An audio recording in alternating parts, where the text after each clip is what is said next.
Welcome to Real Time with Florida Sportsman. This week, we're in Fort Pierce Inlet, fishing for big snook and big reds.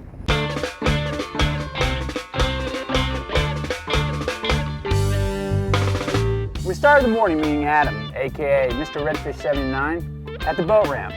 Our plan was to head out, hook up with the bait guy, load the wells full of pilchards and greenies, and head out to Fort Pierce Inlet. Fort Pierce is the next town north of actually where I live, so somewhat in my backyard. I grew up hearing about this place. My exposure to fishing here is limited, but I know it holds big snook and reds. You know, bait in this area is such a vital part of the fishing. Without the right bait, you could really just waste your day away. You know, $1 a piece for bait seems like a lot, but let me tell you what, it's well worth it. By the time you spend riding around looking for bait on your own, you could have easily just dropped 20, 30 bucks and got your day started right away. All right, this morning, Adam, Mr. Redfish on the forum. I saw your post, you've been getting snook, reds. We're a little limited today in the inlet because of the wind. You've been running out to the boils as well, but we're gonna stick with the inlet. The wind is howling. You know, it's been blowing east, southeast, 20, 25 all weekend. What do you have in store for us? Oh, basically we're just gonna drift some ledges here in the inlet, and I'm pretty sure the snook and redfish should be balled up in there. So just drift the ledges. We got live bait. Dave, the bait guy, hooked us up. Probably got 125 baits in the well. Easiest bait I've ever got in my life. Absolutely. Slip them some money and you get bait. So we're just gonna bounce live baits on the bottom? Yep. Sounds like a plan. Get out there and do it. All right. Getting out to the inlet, we were greeted with, God, probably 20, 25, 30 mile an hour southeast winds. You know, the wind has been honking. We're in April right now. Typically, you know, by April the wind starts to lay off, but it has been blowing all week long. Really limited our potential areas that we could fish.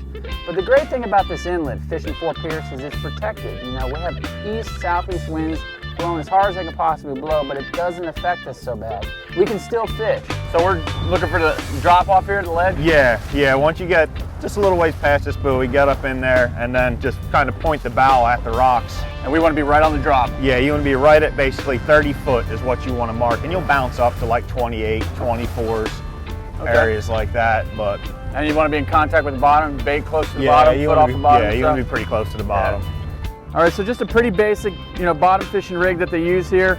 We're just using a 4-ounce weight. You know, I've got a little double line here with a spider hitch on the braid. We're just going to tie a swivel above it. I always tell people just know a couple quick knots. I'm just going to use a quick cinch knot. 60-pound fluorocarbon leader, 3-foot section. Adam's been using, so that's what I'm going to use.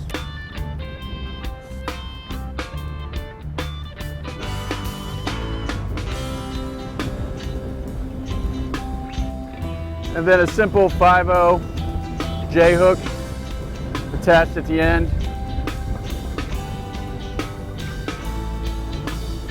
Just your basic Fort Pierce bottom bouncing rig, pilchards and greenies.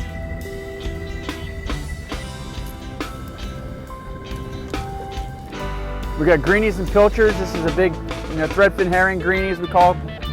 Nose hook them, always hook them in the nose, fishing in a current. Down to the bottom we go.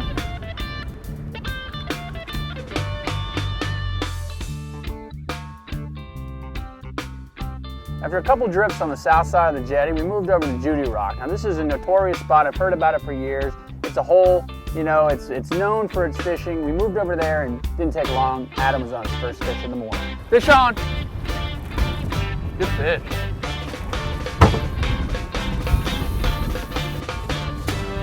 Get the net ready. Nice, that's what we came for. Let's see if I can put him in the net.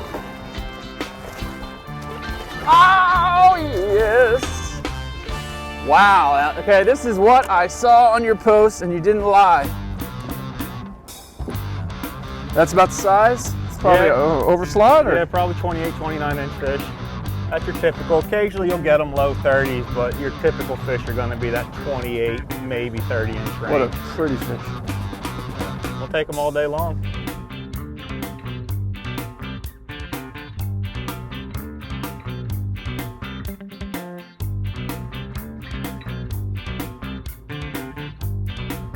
Well, it didn't take long. Judy Rock dried up. So we pushed back over the south side of the inlet to do some drifts. Adam hooked up again. You got one? Yeah. Another nice red. Nice red. Let me get the net. Oh. It's good I'm pretty decent with the net because I ain't doing so well with the rod, but you are. Another, a little smaller than the last one, but a slot fish. Pretty. And it's funny how these fish are not really red to take the color of this water on. With this technique of fishing, drifting live baits on the bottom of this inlet, you have no idea what you're going to hook out here.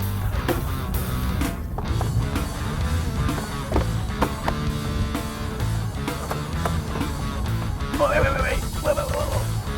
Go ahead, go around. Got him out? Yeah. Something to be said for local knowledge, man, because you are spanking me. He's whooping my ass. Fish is working us like a part-time job. We're like right in the snot of the inlet. Oh my God, it's a monster jack. Oh my God, it is. You want to talk about a fish that doesn't get credit? This is him right here. This is our version of a giant trevally. Oh my God. We get these when they migrate up the beaches in schools, but this is one of the bigger ones I've come across. Look. That's one of my bigger inlet ones ever. Jeez. He's full grown. Maybe we'll put a hurting on some tackle. Oh yeah.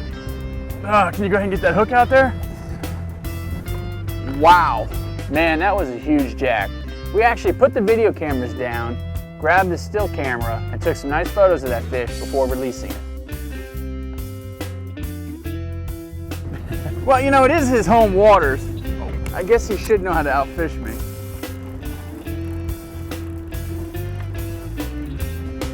But not this bad. I mean, I should do something. I'm starting to worry and wonder. Adam's looking at me like, can I produce? Finally, though, I get the bite. Finally, it's happened to me. See, I can catch a fish. I was starting to wonder myself. Huh? Nice. Look at that red.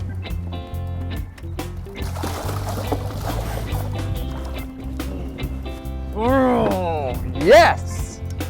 That's exactly what you were posting. That's exactly what I caught. Absolutely.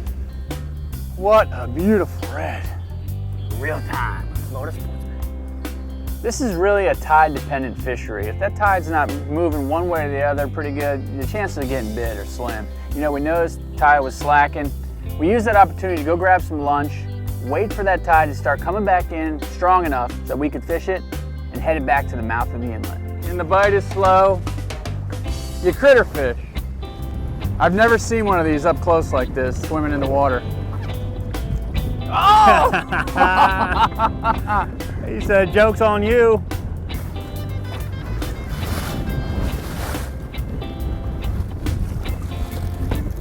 Oh, critter fishing at its best.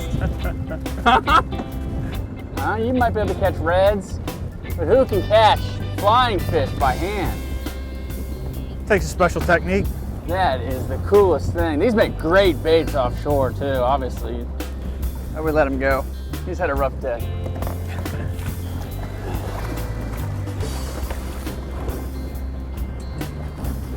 Adam, how long have you been fishing Fort Pierce for? About 9 years.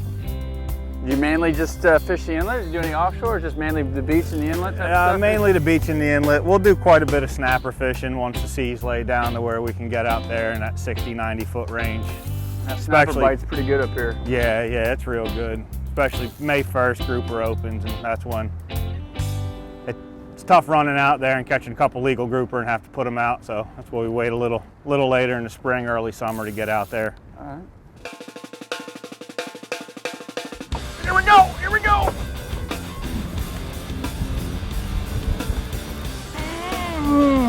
My God, we hit this tide moving in. This bite has just turned on. It is going crazy.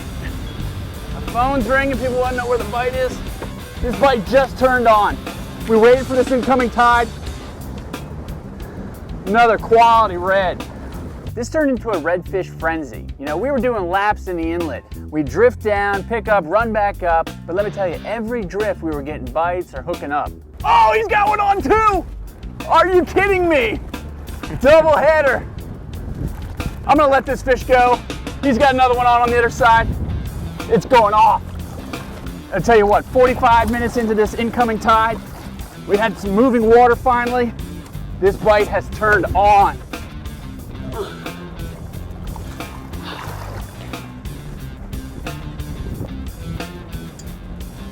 When I think of Fort Pierce Inlet, I always think to myself snook fishing, you know, snook destination. I've never considered it a redfish destination.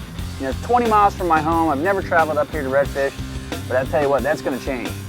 Every fish that I hooked though, I kept thinking to myself, this is gonna be a snook, this is gonna be a snook. It was redfish after redfish. But finally, one of those fish ended up being a snook. And it was practically on the last drift of the day.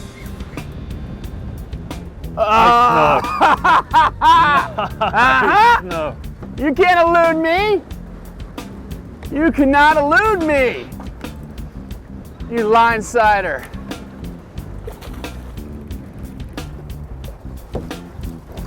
Oh, yes. That is a fat slot. Slot size snook. All right, man, let me tell you what, Adam, Mr. Redfish on the forum, you posted the pictures. This is exactly what you posted. Been searching for the snook. We got the reds this morning, waited for the tide to switch. I got this beautiful slot snook, Fort Pierce snook. Same technique, redfish snook. You get grouper in here too. Yeah, quite a Awesome few. fishery, man. I appreciate you showing it to us. No problem. Southeast section of the forum, Fort Pierce Inlet. Found some pilchards on the bottom. Real time. Here we go.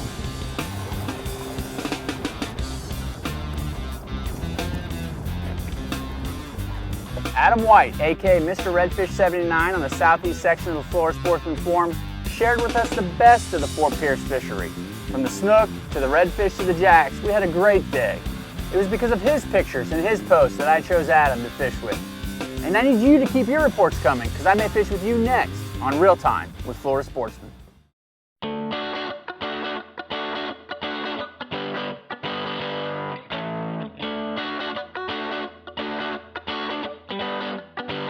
Man, I tell you what, you know what? These are some quality redfish. Beautiful fish that you are on. It is blown out throughout the whole state. We had some other options. We talked about doing some other stuff today. The weather didn't allow us. I'm gonna tell you what, that was the worst thing I've ever seen in my life. We got Mr. Bluey. Is that a Champa blue, a Hava blue? What kind of blue is it? It looks like a cocktail blue.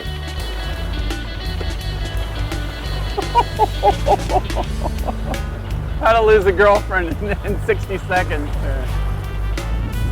Oh my God.